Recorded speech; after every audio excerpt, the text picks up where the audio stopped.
As if by royal appointment, the weather on the great day is perfect, giving London a touch of summer magic.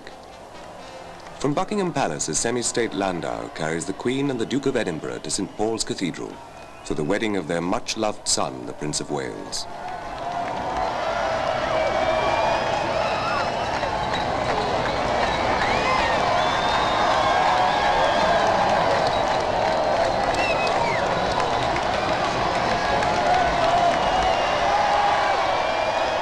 As the Queen Mother said for all of us, I wouldn't have missed this day for anything.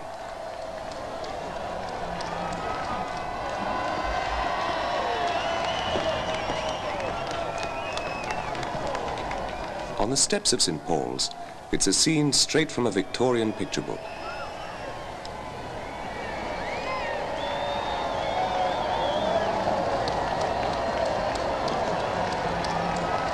The enchanting bridesmaids with wreaths of flowers in their hair, and the page boys, straight and slim, in 19th century sailor suits, all under the firm but pretty eye of Lady Sarah Armstrong-Jones, the chief bridesmaid.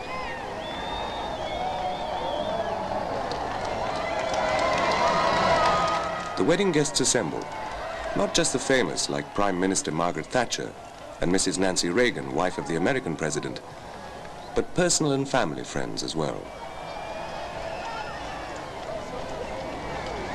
Also many of the crowned heads of Europe, quite happy for once to play second fiddle.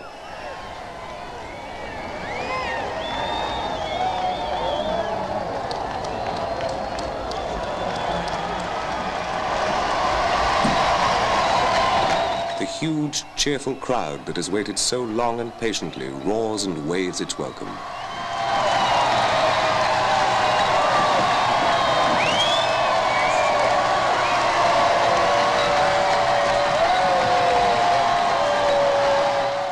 The hero of the hour.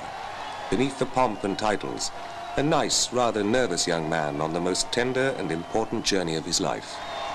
Beside him, his brother and chief supporter, Prince Andrew, wondering perhaps if he's forgotten the ring.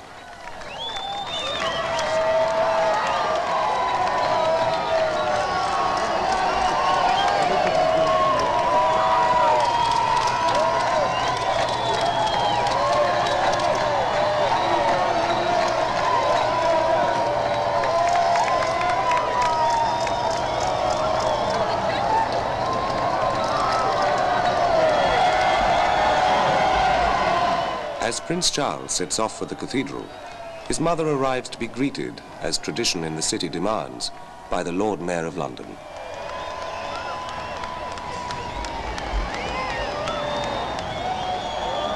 The Queen Mother, escorted by Prince Edward.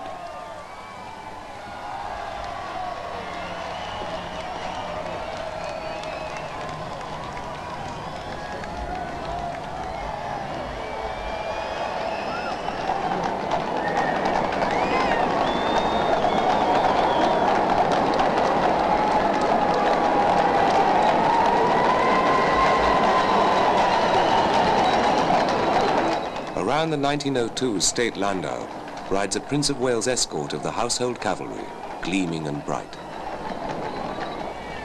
An escort of mounted police wait for Lady Diana at Clarence House.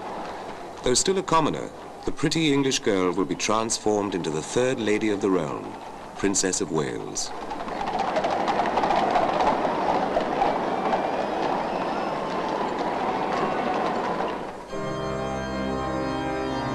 In St. Paul's, the Queen and other members of the royal family make their way past the other 3,000 wedding guests to take their places.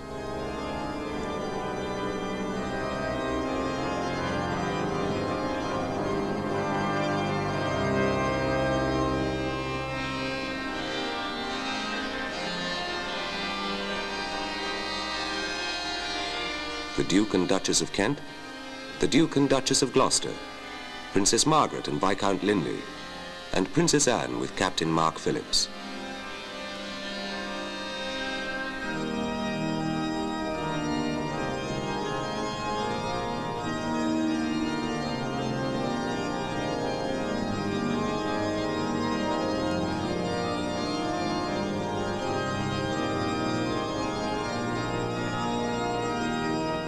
The Queen is preceded by the Lord Mayor, bearing the pearl sword presented to the city by Queen Elizabeth I to commemorate the victory over the Armada in 1588.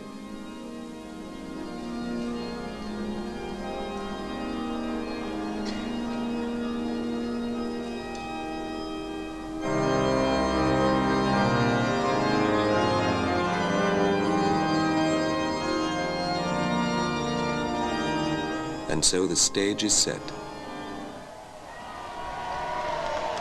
And here is the groom, exactly on time, punctuality being the privilege of princes. Prince Charles wears a uniform of Royal Navy Commander, his brother that of midshipman.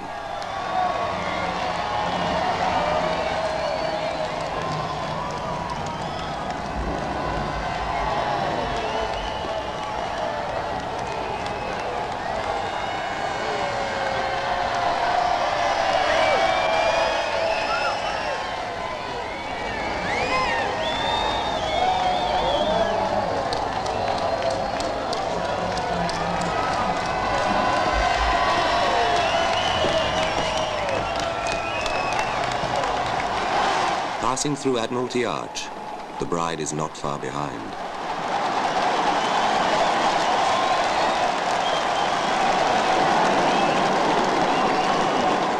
At her side, her father, the Earl Spencer. Prince Charles makes his way down the aisle. His supporters, Prince Edward with Prince Andrew, still hoping he hasn't lost the ring.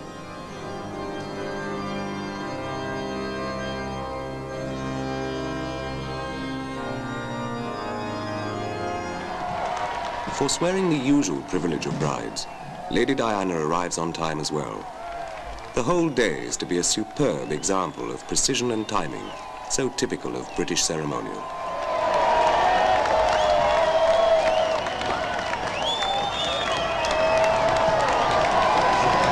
The world gets its first full glimpse of the fairy tale princess, demure behind her veil, and the wedding dress that has been a carefully guarded secret, resplendent ivory silk taffeta trimmed with antique lace and a long, long train, all 25 feet hand-embroidered. As bewitching and romantic a bride as ever touched the heart of the world.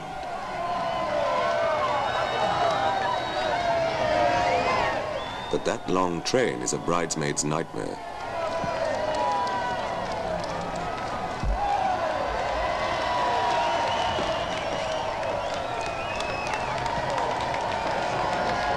On her father's arm, Lady Diana Spencer sets off to join the prince of her heart.